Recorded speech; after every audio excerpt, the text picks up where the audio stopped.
یہاں پر بعض فلاسفہ نے اور جو حضرات یونیورسٹی کالجز کے اندر جانتے ہیں کچھ خاص قسم کے افراد کو، سر سید احمد خان جیسے افراد نے اس بات کا انکار کیا. انہوں نے کہا یہ نہیں ہو سکتا معجزہ کہ اتنی کم وقت میں بندہ چلا بھی جائے آ بھی جائے، لہٰذا یہ خواب ہی تھا. جسم کے ساتھ کسی کا جانا کسی کا آنا یہ بالکل نہیں ممکن ہے. امام راضی رحمۃ اللہ علیہ نے یہاں پر دو باتیں کی. امام راضی فرمانے لگے یہ کیوں نہیں ہو سکتا اتنی دور چلا بھی جائے آ بھی جائے، کیونکہ ان کا اعتراض تھا کہ بندہ اوپر جاتا ہے تو جب خلا میں جاتا ہے وہاں پہ آکسیجن نہیں ہے، وہاں پر جا کے جان نکل جاتی، سانس نہیں لیا جاتا، بندہ مر جاتا ہے. اس کے بعد آگے قرۂ نار ہے، قرۂ منجمد ہے، اور ان چیزوں کو عبور کرتے ہوئے آسمان پر جانا یہ تو ممکن ہی نہیں ہے.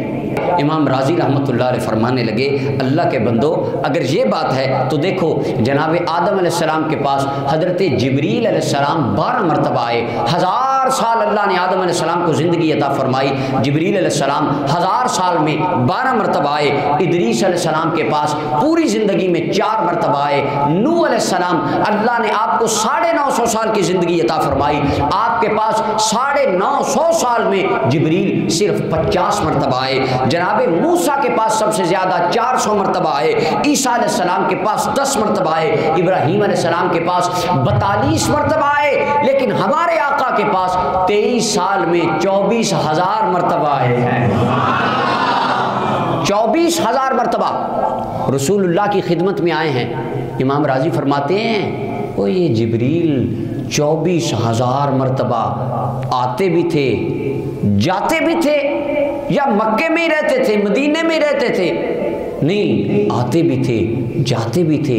امام راضی کہنے لگے اللہ کے بندے میرا عقیدہ ہے اور درود تاج میں آپ پڑھتے ہیں وجبریل خادمہ، اور جس نبی کے دروازے پہ ہاتھ باندھ کے کھڑا ہونے والا خادم 24,000 مرتبہ جا بھی سکتا ہے آ بھی سکتا ہے، اس دربار کا آقا ایک بار لا مقام پہ جا بھی سکتا ہے آ بھی سکتا ہے. اگر جبریل جا سکتے ہیں تو رسول اللہ کیوں نہیں جا سکتے؟ تو یہاں پر کچھ خوارج اعتراض کرتے ہیں کہ جبریل تو نور ہے، جبریل تو نور ہے، تو نور جا سکتا ہے بشر نہیں جا سکتا. جو نور سدرہ پر رک جائے وہ 24,000 مرتبہ آ جا سکتا ہے. جس کے نور سے اللہ نے کل کائنات بنائی ہے، سوچو وہ کتنا آگے جا سکتا ہے. اور اگر بات نور ہی کی ہے تو دیکھیے چھوٹی سی میں آپ کو مثال دوں. اللہ تعالیٰ نے آپ سب کو آنکھیں دی ہیں، آنکھ میں کیا ہے؟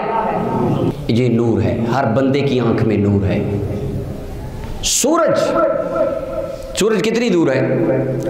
14,95,98,000 کلومیٹر زمین سے دور ہے سورج، یعنی تقریباً 15 کروڑ کلومیٹر کے قریب بنتا ہے. سورج اتنی دور ہے زمین سے. آپ سب کی آنکھ میں نور ہے، ہر انسان کی آنکھ میں نور ہے، وہ مسلمان ہو کافر ہو ہندو ہو عیسائی ہو جو بھی ہو، اس کی آنکھ میں اللہ نے ایک نور رکھا ہے. اس کی آنکھ کے نور میں اتنی قوت ہے 1 سیکنڈ سے بھی کم عرصے میں 14,98,95,000 کلومیٹر سورج پہ اس کی آنکھ کا نور جاتا بھی ہے، 1 سیکنڈ میں واپس بھی آ جاتا ہے. اگر ہماری آنکھ کے نور میں اتنی قوت ہے، سوچو خدا کے نور کو اللہ نے کیا شان عطا فرمائی. اگر ہماری آنکھ کا نور اتنی دور آ جا سکتا ہے تو خدا کا نور کتنی دور آ جا سکتا ہے.